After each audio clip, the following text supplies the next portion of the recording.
આખરે ગુજરાત સરકારે સુરત શહેરના બેરોજગાર રત્ન કલાકાર માટે લીધો સૌથી મોટો નિર્ણય.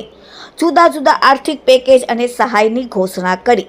રાજ્યના ગૃહમંત્રી હર્ષ સંઘવી, વન પર્યાવરણ મંત્રી મુકેશ પટેલ અને શિક્ષણ મંત્રી પ્રફુલ્લ પાનસરિયાની હાજરીમાં આ યોજનાઓ જાહેર કરી. ગૃહમંત્રી હર્ષ સંઘવીએ રાહત પેકેજની જાહેરાત કરતા કહ્યું કે રત્ન કલાકારના સંતાનની 1 વર્ષની શિક્ષણ ફી વધુમાં વધુ 13,500 સુધીની માફ કરવામાં આવશે. આ ફી સરકાર ડીબીટી મારફત ટ્રાન્સફર કરાશે. નાના ઉદ્યોગોને 5 લાખની લોન પર 9%ની 3 વર્ષ સુધી વ્યાજ સહાય તથા વીજ ડ્યુટીમાં 1 વર્ષની રાહત અપાશે. નાના ઉદ્યોગો માટે 2.5 કરોડથી ઓછું રોકાણ હોય અને વર્ષ 2022થી વર્ષ 2024 સુધી હીરા ઉદ્યોગો સાથે સંકળાયેલા હોવા જોઈએ. 31/3/2025 પહેલા ઉદ્યોગ વિભાગમાં રજીસ્ટર હોય તેને જ લાભ મળશે. કોઈપણ રત્ન કલાકારોને નોકરી મેળવવા માટે અવ્યવસ્થા ના થાય એ માટેની સુવિધા ઊભી કરવામાં આવી છે. તેજી મંદી વેપારનો ભાગ છે. મંદી પર દૂર થશે. જ્યારે મંદી હોય ત્યારે રાજ્ય સરકારે તમામ લોકોને રાહત આપવા આ નિર્ણય લીધો છે.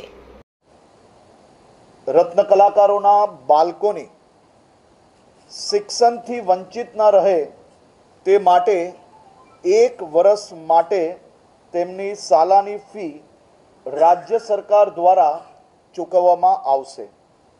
હીરા ઉદ્યોગોના એકમોને ટર્મ લોનની મહત્તમ 5 લાખની મૂડી ઉપર 9%ના દરે 3 વર્ષ સુધી વ્યાજ સહાય તેમજ ઇલેક્ટ્રિસિટી ડ્યુટીમાં પણ 1 વર્ષ સુધી મુક્તિ આપવાનો નિર્ણય લેવામાં આવ્યો છે.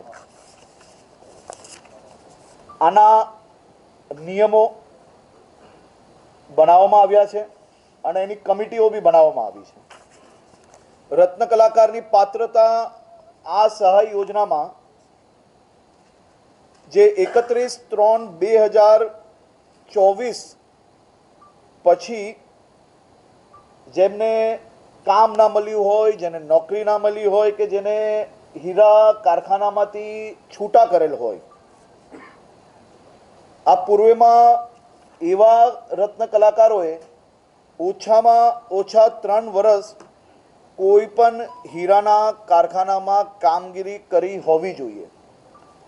હાલ હીરા ઉદ્યોગમાં રોજગારીથી વંચિત હોવો જોઈએ. રત્ન કલાકારની ઉંમર 21 વર્ષથી વધારે હોવી જોઈએ. રત્ન કલાકારોના બાળકોને 1 વર્ષ માટે ફીના 100% લેખે પ્રતિ બાળક ભરવામાં આવેલ સ્કૂલ ફી મહત્તમ 13,500ની મર્યાદામાં હોવી જોઈએ. જે કંઈ ફીઝ હશે એ ફીઝમાં 13,500 પ્રમાણે ડીબીટી એટલે કે ડાયરેક્ટ બેંક ટ્રાન્સફરના માધ્યમથી આપવામાં આવશે. જે આપણી આરટી યોજના છે તેમાં બી આપણે ડાયરેક્ટ આપતા હોઈએ છીએ, એ જ રીતે આમાં બી મદદ કરવામાં આવશે.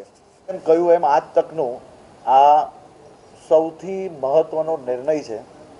આપણો આશય એ રત્ન કલાકારોને સહયોગ કરવાનો છે અને રત્ન કલાકારોને સહયોગ કરવા માટે રાજ્ય સરકાર દ્વારા રત્ન કલાકારોના તમામ બાળકો જે પરિવારજનો છે એને સર્વપ્રથમ સહયોગ જે આપવાની વાત છે એ આના થકી ખૂબ મહત્ત્વપૂર્ણ નિર્ણય થકી તમામ લોકોને ખૂબ મોટો લાભ આવનારા દિવસોમાં મળવાનો છે.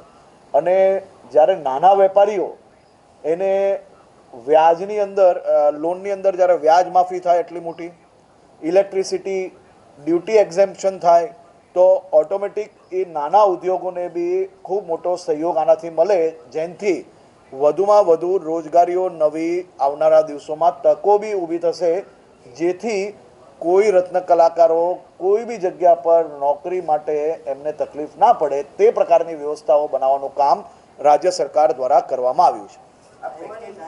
વ્યાખ્યામાં નાના ઉદ્યોગો એટલે કે જે ઉદ્યોગમાં જે કારખાનાઓમાં 2.5 કરોડથી ઓછાનું ઇન્વેસ્ટમેન્ટ એટલે કે મશીનરીનું ઇન્વેસ્ટમેન્ટ હોય અને એવા કારખાનાઓ જે કારખાનામાં 2022-23, 23-24 અને 24-25 હીરા ઉદ્યોગ સાથે સંકળાયેલા હોવા જોઈએ. એકમના વીજ વપરાશમાં ગત વર્ષે એટલે કે 2023-24માં જો 100 યુનિટ એની અગાઉ વાપરતા હોય અને એનો 25% ઘટાડો થયો હોય એવા એકમો આમાં લાભાર્થી બની શકશે. એકમો 31/3/2025 પહેલાં જે આપણો ઉદ્યોગ વિભાગમાં જે રજિસ્ટ્રેશન હોય એવા એકમોને આમાં લાભ મળશે. 31/3/2025 આ એકમોને ખાસ કરીને રત્ન કલાકારો જોડે જોડે ભારતીય જનતા પાર્ટીની આ સરકાર દ્વારા તમામ નાના વેપારીઓ એ વધુમાં વધુ સારી રીતે વેપાર કરી શકે, વધુમાં વધુ ગુજરાતના યુવાનોને રોજગારી આપી શકે તે માટે આ પેકેજના માધ્યમથી તમામ હીરાના નાના વેપારીઓ અને રત્ન કલાકારોને એક ખૂબ મોટો સહયોગ આપવાનો નિર્ણય એ ભારતીય જનતા પાર્ટીની આ સરકાર દ્વારા મુખ્યમંત્રી શ્રી ભૂપેન્દ્રભાઈ પટેલના માર્ગદર્શનમાં લેવામાં આવ્યો છે.